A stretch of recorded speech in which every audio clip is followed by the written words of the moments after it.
Friends வணக்கம் friends. இங்கே பாருங்கள், கொடைக்கானல் சீனிவாசபுரத்தில் உள்ள நடந்த நில மோசடி பற்றி உங்களுக்கு நான் நிறைய வீடியோஸ் போட்டிருக்கேன். பாருங்கள், 15ஆம் தேதி ஆர்டிஓ நல்லபடியாக விசாரணை நடத்தினார். விசாரணையில் இவர் பல குழப்பம் பண்ணி வச்சுருக்காரு. அதனால் இதை கோர்ட்டுக்கு அனுப்பி, கோர்ட்டில் தடவைகளுக்கு அனுப்பி, அங்கேருந்து விசாரணை முடிஞ்சு தீர்ப்பு வரட்டும், வர வரைக்கும் யாரும் வேலை செய்யக்கூடாது அப்படின்னு சொல்லிட்டாரு. ஆனால் இவர் அதை பொறுக்காமல், இங்கே பாருங்கள், இப்படி இருந்த அந்த இடத்த விசாரணைக்கு அப்புறம் அவர் ஒரு அதிகாரி, கோட்டாட்சின்றவர், ஒரு 350 கிராமத்துக்கு கட்டுப்பட்ட ஒரு அரசர். அவர் பல முறை வேலையை நிறுத்துன்னு சொன்னார், செய்யலை.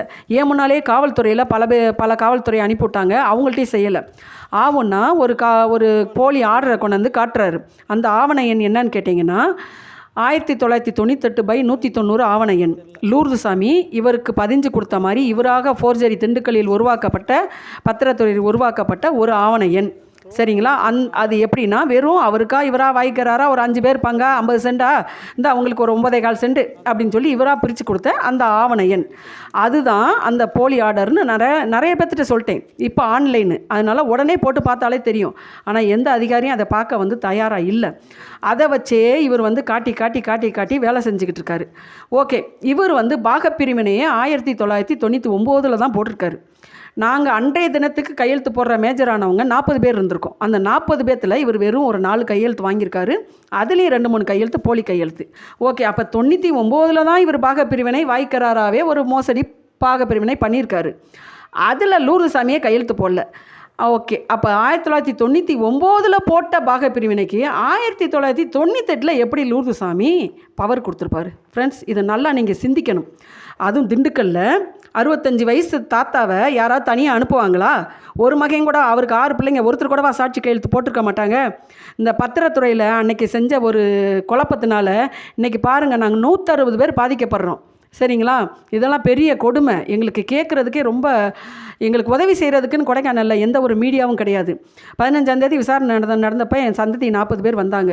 நான் குறிப்பிட்ட மீடியாவை கூப்பிட்டு, தம்பி இதை எடுத்து போட்டு விடுங்கப்பான்னு. ஆனால் அவர் விசாரணை முடிஞ்சு போடுறேன்னு சொல்லிட்டு போனவர் வரல. அதுக்கு முன்னாலேயும் நான் பல தடவை பல மீடியாக்களை கூப்பிட்டு கேட்டிருக்கேன். எங்களுக்கு யாரும் உதவி செய்ய மாட்டாங்க. கொடைக்கானலை பொறுத்தளவில் இப்படிப்பட்ட ஆளுகளுக்கு தான் உதவி செய்வாங்க. உண்மையிலே பாதிக்கப்பட்டவங்களுக்கு யாருமே உதவி செய்ய எங்களுக்கு யாரும் இல்லை. உதவி செய்கிற அதிகாரிக பேச்சையும் கேட்க மாட்டாங்க. சரிங்களா? ஃப்ரெண்ட்ஸ், ஒரு விஷயம், கடவுள்னு ஒருத்தர் இருக்கார்.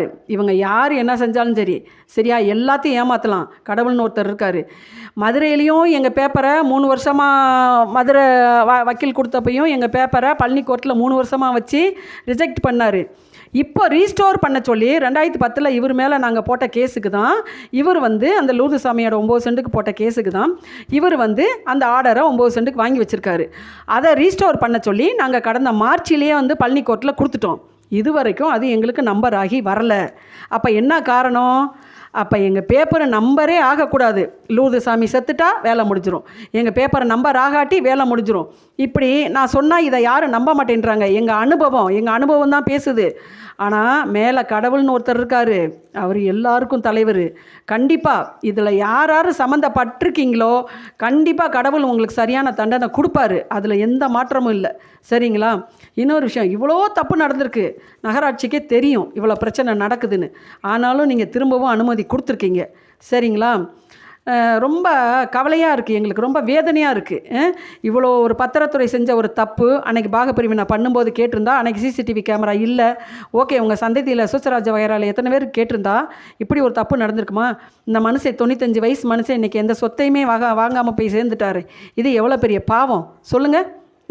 அவருக்கு நம்ம நல்லது தான் செய்யலை, ஆனால் திரும்ப திரும்ப அந்த சந்ததியை உள்ளே நுழையக்கூடாதுன்னு, அதாவது ஃப்ரெண்ட்ஸ், அந்த 3 பேருக்கு பிரித்த பாகத்துக்கு கீழே 30 அடி பள்ளம் நோண்டிட்டார். ஏன்னா அவங்க அடுத்து அந்த இடத்துக்குள்ளே வரவே கூடாதுன்னு இவர் 20 வருஷத்துக்கு முன்னாலே முடிவு பண்ணிட்டார். 3 வீட்டுக்கு கீழே 30 அடி பள்ளம் நோண்டி வச்சுருக்காரு. என்ன பண்ண சொல்கிறீங்க? இவர் இப்படியெல்லாம் இவர் வாழலாம், இவர் பிள்ளைங்களை வாழ வைக்கலான்னு நடக்கிறாரு. ஆனால் மேலே ஒரு அரசர், நீதி அரசர் மேலே இருக்கார், எல்லாத்துக்குமான அரசர் மேலே இருக்கார். கண்டிப்பாக தீர்ப்பு வரும், நியாயம் வரும். ஃப்ரெண்ட்ஸ், எங்களுக்கு உண்மை செத்துக்கிட்டே இருக்குது அப்படின்னு சொல்லி எங்களுக்கு ரொம்ப வேதனையாக இருக்குது. ஆனால் குழி தோண்டி புதைச்சாலும் எந்திரிக்கும். தேங்க்ஸ் ஃபார் வாட்சிங். Please comment.